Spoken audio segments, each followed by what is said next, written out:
Nous arrivons au terme de cette série d'épisodes, et comme vous aurez pu le voir, je l'espère, les versions 12.3 et 12.4 de Pro Tools apportent des évolutions majeures et bien plus visibles que dans la première mouture 12.0. Et pour résumer, nous avons vu dans cet épisode le Bounce to Track, qui sur le principe du Bounce to Disk permet de réenregistrer une piste dans l'état complète à l'instant T. Cette nouveauté était apparue avec les versions 11, mais a donné naissance au Commit Tracks, qui permet de calculer une piste intégrant les inserts, mais contrairement au Bounce, un certain nombre de choix sont possibles quant à la copie des affectations, de copier ou y intégrer les automations de volume, de mute et de pan, soit pour une piste entière, soit pour une zone préalablement sélectionnée, etc. Le Commit Up to this Insert, qui lui permet de limiter le nombre d'inserts concernés et intégrés dans le calcul.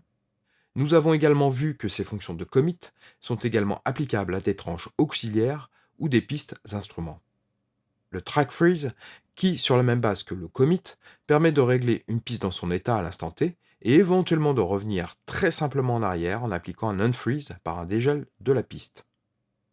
Le track freeze up to this insert permettant de geler une piste sur un certain niveau d'insert et donc de conserver la main sur les suivants.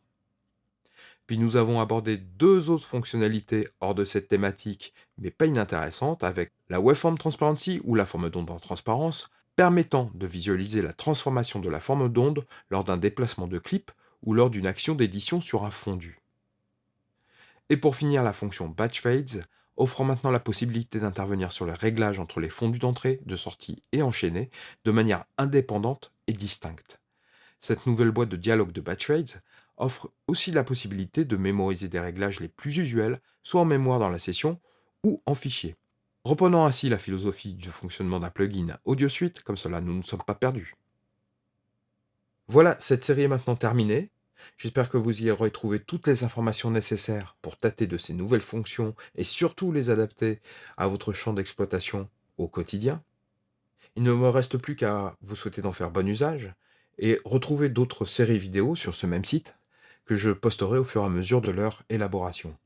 N'hésitez pas non plus à faire quelques commentaires, ceci nécessite votre inscription sur le site. D'ici là, amusez-vous bien et je vous dis à très bientôt.